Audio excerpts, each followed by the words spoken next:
NCAA Women's College World Series is presented by Capital One. What's in your wallet? Reese Atwood, a two-run single as Nigeri Kennedy struggled to complete the intentional walk. She did not have one all year long. And on a 3-0 count, the pitch had a little too much meat on that bone, and Atwood drove it out to left field. And now Texas Tech is down one and trailing for the first time in the NCAA tournament. Welcome back to the Women's College World Series and Championship Finals. And the door is open for the Red Raiders. Remember, they have 3 infielders, no second baseman. All their infielders are now over the left side. She hits it right to them, but hard enough. 73 miles an hour off the bat. And Good could not handle it. 4th error of the night for Texas. And now the tying run is aboard.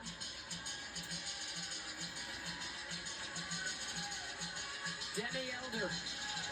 There she is as a youngster. Pre-game, the coaching staff put all their childhood photos on the back wall of the dugout and said, play for that little girl and all of you. And now Elder, fittingly the senior, the one that's been around the longest. Their leader.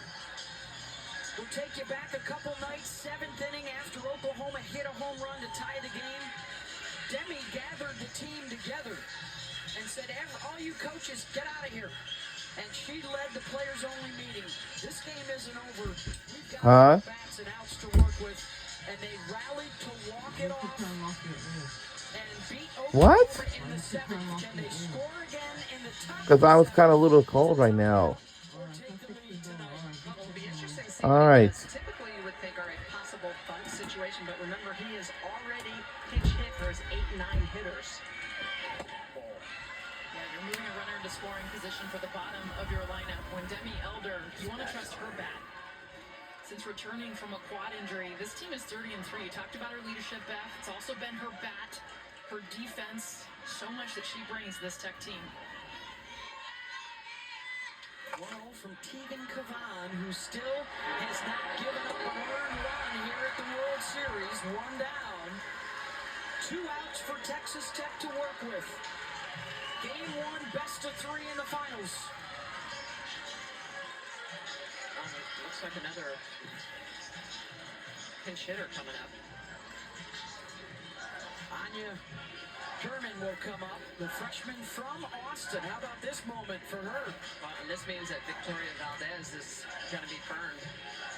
She would not come back. She would not be able to come back in and catch. Correct. So you're burning your catcher, who's been a force for Nyjah behind the plate. 12. German 294 on the season, 14 runs batted in. Wearing the number 12 jersey. Welcome back to the Women's College World Series National Championship Finals. Game 1. We're in the B12 conference, but actually, I know the Texas Longhorns, they used to be in the B12 conference like they used to with Texas Tech, but now they're in a brand new conference, which is the SEC, the Southeastern Conference now, and it alongs with Oklahoma Sooners. Now they used to be in the B12 with Texas Longhorns like they used to be. Kennedy looks on. Her teammates picked her up at the plate in the semifinals. Got the game-winning run in for her.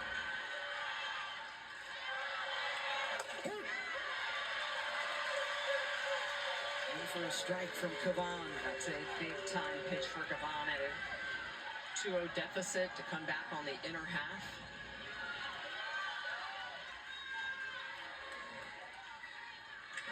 Her teammates told her, don't be fooled by the expression on her face. It's the fire in her belly in these big moments. for Teagan. And now a 2-strike count. Ball. Full count. See, Reese wanted that. Held it there an extra beat and a half.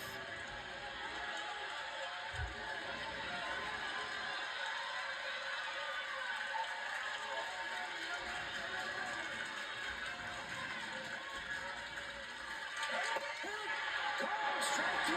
The runner goes and a stolen base for Johnson to get into scoring position with 2 outs. So Teagan to Gavon on a 3-2 count comes back on the inner half. This rise ball's going to catch it. Atwood is throwing down, but look at Gavon. She's going to snatch it. And Atwood, with such a strong arm, is throwing to the left side of the bag to try to avoid that obstruction call.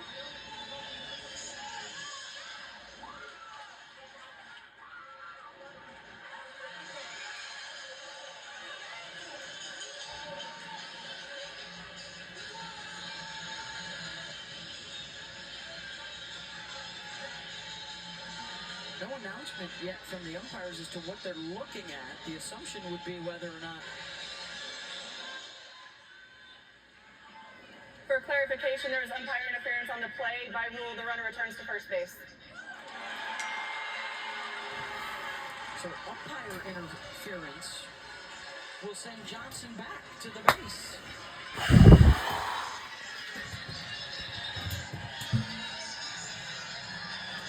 I don't know if we've ever seen this before. Atwood hits the home plate umpire's mask.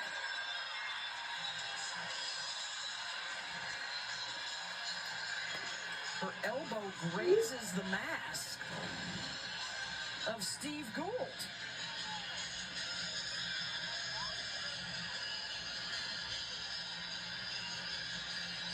And now Mike White thinks there should be more to the conversation here.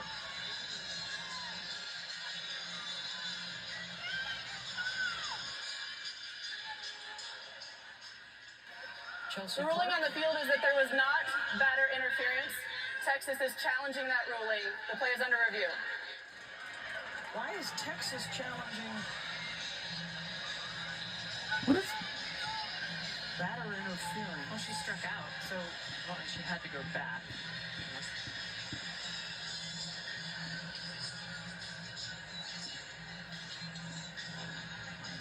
So are they saying the batter was in the way? Right, so I think it would have to be the result because they've already sent, because of the umpire interference, they sent the runner back to first. Well, and she's out. I mean, this was strike 3 called, and then the runner stole.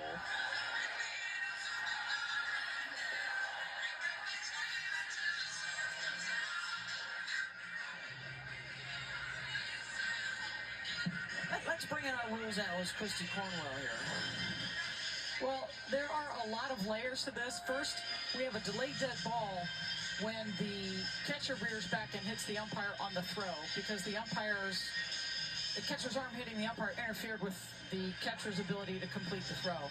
Now, the other team, Texas, is challenging whether or not the batter also committed interference by spilling out of the batter's box in front of the catcher. If it is, what is the result of that, Christy? Because she's already been sent back, so she would be out, correct? The runner at first would be called out? The runner being played on is called out. But she was already out with the strikeout. The runner being played on, which would be the runner that started on first base and stole second. Okay. And then got put back to first. So it'd be a double play. They'd be out of the inning if this call ends up being called batter interference. So this could be a double play to end the game. End the game, right here. correct. The batter struck out for out number 2. Now they're talking about whether the base runner should be out for out number 3.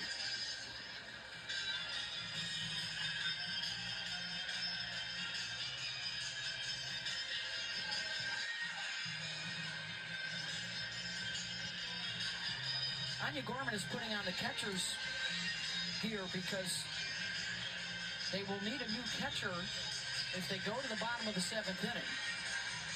Victoria Valdez has been pulled because she's been substituted for twice. After review, the call is upheld. No interference. Runner at first base. So the runner stays at first base, Johnson, with 2 outs. And Texas Tech is down to their last chance. Their number 9 hitter, the freshman Bailey. This is our last chance. Out of Burleson, Texas. 0 for 1. The last time to the plate she was pinch hit for. So this just her second swings against Tegan Cavine.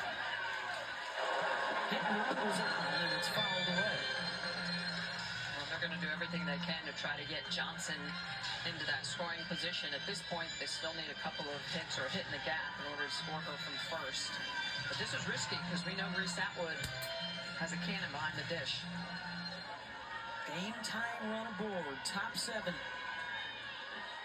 I'll think about it. If the umpire didn't interfere, the runner would already be at second. I mean, we've seen some weird things in this game. Kennedy hoping she can pitch some more tonight in the bottom of the 7th.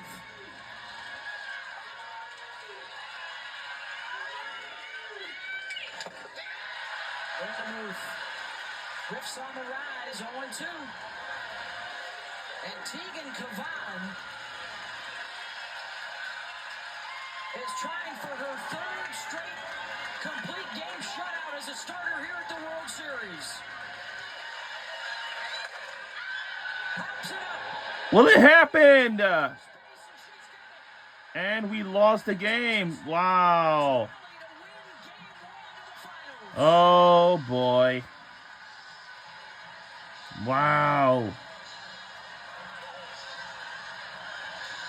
We'll be right back here tomorrow. We got to get on the board, win the game, then tie the series because game 3 will be coming our way, you know.